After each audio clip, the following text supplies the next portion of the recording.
Deuxième partie du chapitre 15 du Tanya, dans l'édition bilingue, page 66. Rappelez-vous, nous avions expliqué dans la première partie la différence entre Oved Elohim et Asher Lo Avado, entre le Benoni qui sert Dieu et celui qui ne le sert pas. Alors que le Benoni est parfait au niveau des pensées, paroles, actions, il peut être appelé Lo'avado parce qu'il ne fait pas d'effort particulier pour combattre le mal.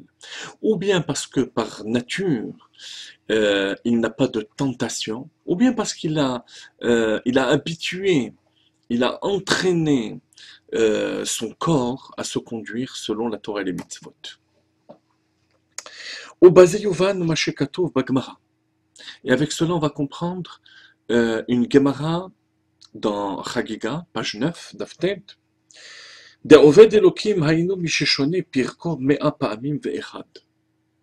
la Gemara dit que celui qui sert Dieu, c'est celui qui est capable d'étudier et de réviser son chapitre 101 fois.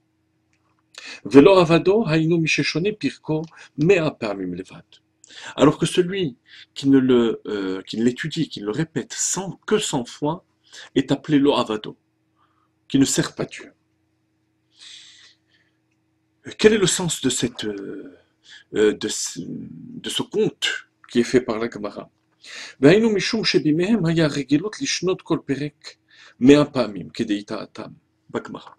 Parce que l'habitude était à l'époque d'étudier et de réviser son chapitre 100 fois.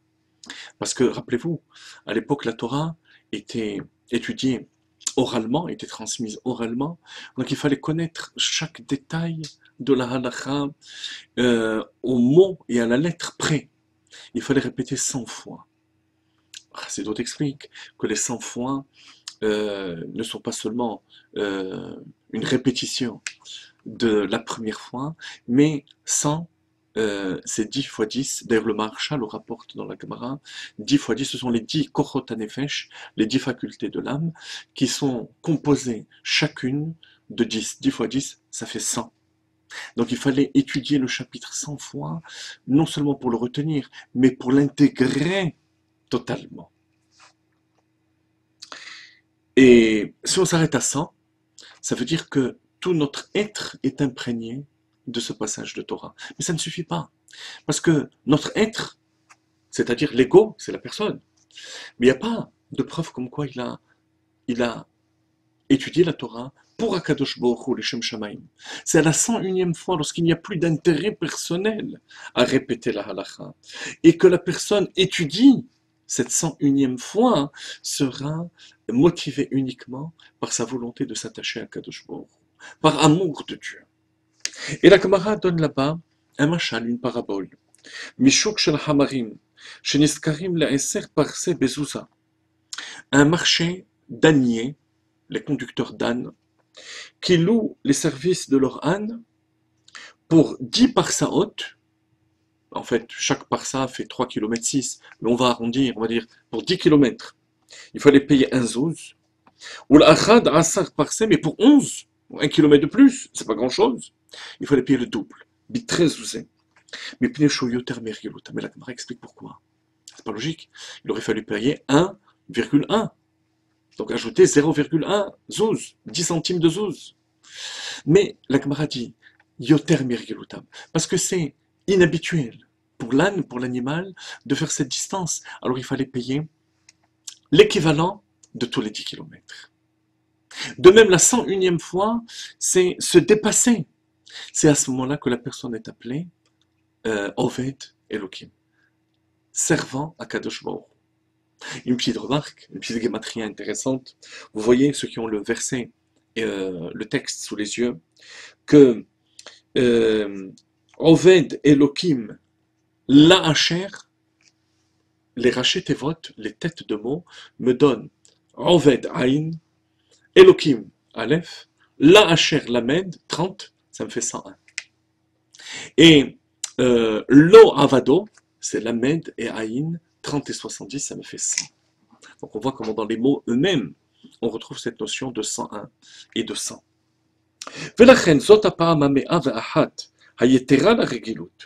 101e fois qui fait que la personne dépasse ses habitudes. שכולה כנגד כולן ועולה לגביהן ביתר שאת ויתר עוז להיות נקרא עובד אלוקים. C'est cette 101e fois qui fait que la personne se fait violence, change ses habitudes, qui en fait un עובד אלוקים. pourquoi? מפני שכדי לשנות טבע הרגילות צריך לעורר את האהבה לשם, על ידי שמתבונן בגדולת השם במוחו. Parce que pour arriver à cette 101e fois, il faut réveiller un amour de Dieu.